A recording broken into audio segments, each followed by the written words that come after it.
Teknologi budidaya berbasis mikroba atau BBM untuk petani kopi mandiri agar tidak terlalu bergantung pada harga kopi. Teknologi BBM pada tanaman kopi bisa bersinergi dengan tanaman lain dengan jarak tanam 1,5 x 3 meter.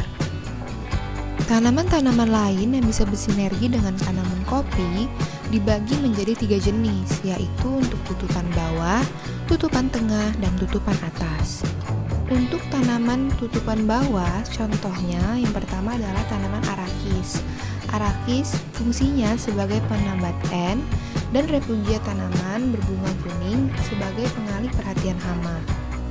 Yang kedua adalah tanaman mantang, kacang tanah, wortel, cabai rawit, dan lain-lain. Fungsi tutupan bawah menjaga kelembapan tanah, menahan air, menyimpan air, mengangkat air, menjaga kehidupan mikroba, dan yang lainnya. Dan fungsi lainnya untuk menambah penghasilan mingguan petani. Untuk bagian tutupan tengah, tanaman yang bisa ditanam yaitu pisang, pepaya, pala, dan lainnya. Fungsinya sebagai penambah penghasilan bulanan petani, dan sisa tebangan pohon pisang bisa sebagai penahan air dan musa bagi tanaman kopi loh. Untuk tanaman tutupan atas, contoh-contoh tanaman yang bisa ditanam antara lain pohon durian, pete, jengkol, alpukat, nangka, dan lain-lainnya. Fungsinya sebagai tambahan penghasilan petani dan kebutuhan makan petani sehari-hari. Tanaman tutupan atas dan tengah rasionya 100 batang per hektar.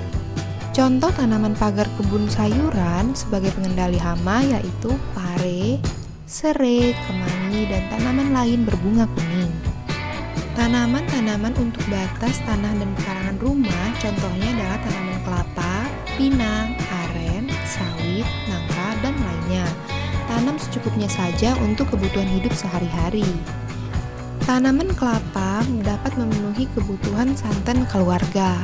Tanaman pinang untuk tambahan keuangan keluarga. Tanaman aren berfungsi untuk memenuhi kebutuhan gula keluarga. Tanaman nangka dapat memenuhi kebutuhan sayur untuk keluarga, sedangkan tanaman sawit untuk kebutuhan bahan bakar sebagai pengganti gas. Sungguh bermanfaat, bukan? Sebagai tambahan lain, bisa juga menggunakan ember 80 liter untuk kolam ikan lele dan nila.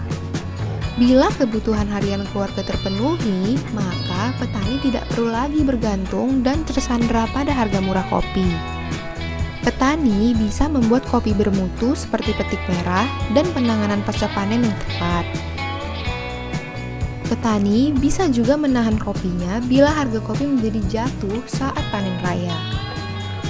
Petani akan lebih berdaulat terhadap kopinya sendiri.